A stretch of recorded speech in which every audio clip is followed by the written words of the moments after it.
শহীদুল ভাই, যেটা আমরা এই মাইক ভেন্সের বক্তব্য থেকে জানতে পারছি যে আমেরিকা খুব চিন্তায় ছিল কি নিয়ে, যে বাংলাদেশ এবং এই রিজিয়নটায় চীনের প্রভাব বা চীনের ইনফ্লুয়েন্স যাতে বেড়ে না যায়, চীন যাতে এই সমস্ত জায়গাগুলো পুরো প্রভাব বিস্তার না করতে পারে, সেই কারণে আমেরিকা সেখানে সেন্ট মার্টিনে নিজেদের ন্যাটোর যে সামরিক ঘাঁটি সেটা তৈরি করার একটা প্ল্যানিং ছিল বা সামরিক ঘাঁটি তৈরি করতে চাইছিল।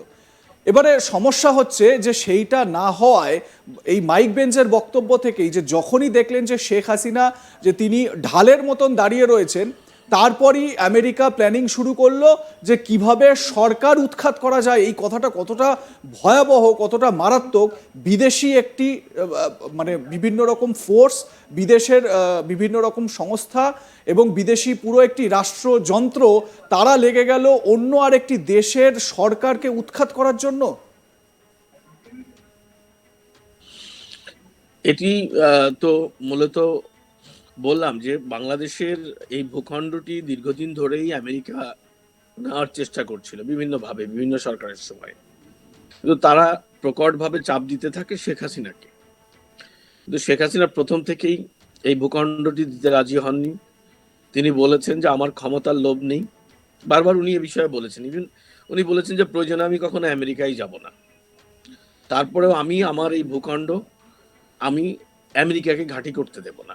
এবং উনি কিন্তু শেষ পর্যন্ত সেই জায়গাটিতেই উনি অনড় ছিলেন। এবং উনি রিসেন্টলি যে বক্তব্য দিয়েছেন, গণমাধ্যমে এসেছে যে বক্তব্য, আমরা সেই বক্তব্যেও কিন্তু দেখেছি যে শেখ হাসিনা কোনোভাবেই বাংলাদেশের এই ভূখণ্ডটি দিতে রাজি হয়নি, হলে তার বিরুদ্ধে এই ষড়যন্ত্র হতো না। এখানে আরেকটি জিনিস আছে ইন্টারেস্টের জায়গা, সেটি হচ্ছে বাংলাদেশের যিনি অন্তর্বর্তীকালীন সরকারের প্রধান, নোবেল বিজয়ী, যিনি বাংলাদেশকে এখন শোষণ করছেন, সেই ডক্টর মোহাম্মদ ইউনূস হিলারি ক্লিনটনের ব্যক্তিগত বন্ধু।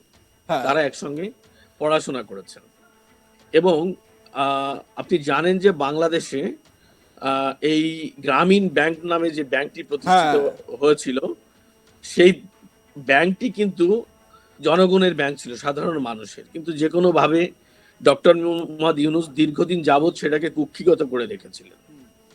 তার পরিপ্রেক্ষিতে বাংলাদেশের যখন শেখ হাসিনা সরকারের আমলে গ্রামীণ ব্যাংকের কর্মচারীরা বিভিন্ন সময় এই ডক্টর মোহাম্মদ ইউনূসের বিরুদ্ধে বেশ কিছু মামলা করে বাংলাদেশে। ইভেন তখনকার সরকার, মানে শেখ হাসিনার সরকার, ট্যাক্স ফাঁকির মামলাও করে ইউনূসের বিরুদ্ধে। এবং অবৈধভাবে অর্থ উপার্জন, নানাবিধ অসঙ্গতির বিষয় সামনে আসার কারণে তদন্তে কিছু মামলা হয়ে যায়। তখন মূলত বাংলাদেশে বসে ইউনূস সেন্টার, ইউনূসের একটা অর্গানাইজেশন আছে, এই ইউনূস সেন্টারটি মূলত এই পরিকল্পনার সঙ্গে, এবং আমেরিকার একটি অর্গানাইজেশন আছে IRI, যেটা বলা হলো আর কি, তাদের সঙ্গে মিলে মূলত এরা এই অপারেশনটা করে, মানে এই ষড়যন্ত্রটা তারা করে। এই ষড়যন্ত্রের অংশ হিসাবে তারা প্রথমে বিশ্বব্যাপী একটি জনমত তৈরি করে যে ডক্টর মোহাম্মদ ইউনূস একজন নোবেল বিজয়ী, তাকে বাংলাদেশের সরকার নির্যাতন নিপীড়ন করছে। তাকে বাংলাদেশের সরকার, এইটি মূলত তারা প্রথম এই কাজটি করে। দ্বিতীয়ত তারা বাংলাদেশের বিভিন্ন এনজিওর মাধ্যমে, যেমন USAID, আমেরিকান যে এনজিওটি আছে, এই USAID এর বাংলাদেশের যারা মানে সুবিধাভোগী, এই USAID থেকে যারা ফান্ড গ্রহণ করে, এই এনজিও গুলোকে তারা কাজে লাগায়। এই এনজিও গুলো মূলত বাংলাদেশের বিভিন্ন পেশার মানুষ, যারা কিছুটা জনপ্রিয়তা আছে এবং যাদেরকে মানুষ ফলো করে, যাদের ফলোয়ার আছে, ঠিক এই শ্রেণীর মানুষকেই মূলত এরা ইয়েতে আনে, কি বলে, ক্যাপচার করে। তারা বিভিন্ন রকম সুবিধা দিয়ে, টাকা পয়সা দিয়ে। এবং এই আন্দোলনটা কিন্তু শুধুমাত্র ঢাকা কেন্দ্রিক আন্দোলন ছিল, ছাত্র আন্দোলন, কিন্তু আমরা মুহূর্তেই দেখলাম সেটা একদম গ্রাম পর্যন্ত ছড়িয়ে গেল। মানে যে শহরে কোনোদিন কেউ এই বিষয়টি ভাবে না, যে ছাত্রদের থাকলে কি না থাকলে কি, সেই জায়গায়ও চলে গেল। ইভেন এইটা কিন্তু মানে ওই সময় আমরা এটাও দেখেছি যে সরকারের গুরুত্বপূর্ণ MP মন্ত্রীদের ছেলেরাও, তারাও এই আন্দোলনের সঙ্গে ছিল। তো তারা দুটি কারণে থাকতে পারে, একটি হয়তো তারা ভুল বুঝেছিল, অথবা তারা এই যে সুবিধার কথা বলা হচ্ছে, এই সুবিধার মধ্যে ছিল। এই কারণেই মূলত এটা করা হয়েছিল। তো এখানে আমেরিকার ইন্টারেস্ট প্রথম হচ্ছে যে আমেরিকা সরকারকে, যে জো বাইডেন সরকার, হ্যাঁ, সেই সরকারের ইন্টারেস্টটা ছিল তোমার সেন্ট মার্টিন দ্বীপ।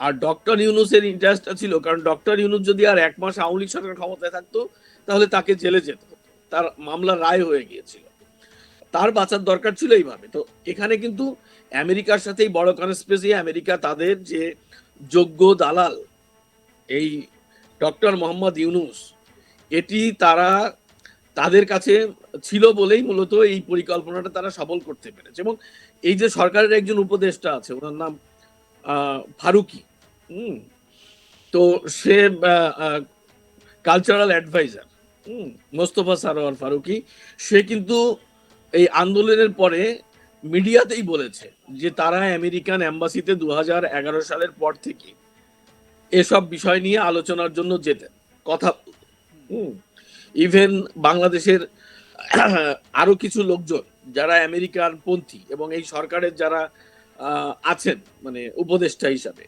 শাহিদুল ভাই, আমার এখানে ঠিক এই জায়গাতেই একটা প্রশ্ন, সেটা হচ্ছে 2018 মানে ওই যে ছাত্র যে আন্দোলন, বৈষম্য বিরোধী আন্দোলন, যে সময় দানা বাঁধতে পারলো না, শেখ হাসিনা তার অ্যাডমিনিস্ট্রেশন সফল হলেন, তারপর তো এই যে আমেরিকার যে এত চক্রান্ত বা এই যে প্ল্যানিংগুলো, একজন প্রধানমন্ত্রীর তো নিজস্ব ইন্টেলিজেন্স থাকে, প্রধানমন্ত্রীকে যারা সব সময় তারা বিভিন্ন রকম তথ্য সরবরাহ করে, এবং এটাও বলতে দ্বিধা নেই যে ভারতীয় যে সংস্থা তারা বাংলাদেশের সার্বিক পরিস্থিতি নিয়ে শেখ হাসিনাকে আপডেট দিয়ে দিচ্ছিলেন, আপডেট জানাচ্ছিলেন, এবং এই রকম একটা পরিস্থিতি যে তৈরি হচ্ছে, ভেতরে ভেতরে জটিলতা যে তৈরি হচ্ছে, সেই রকম ইনফরমেশনও রয়ের তরফ থেকে শেখ হাসিনাকে দেওয়া হচ্ছিল।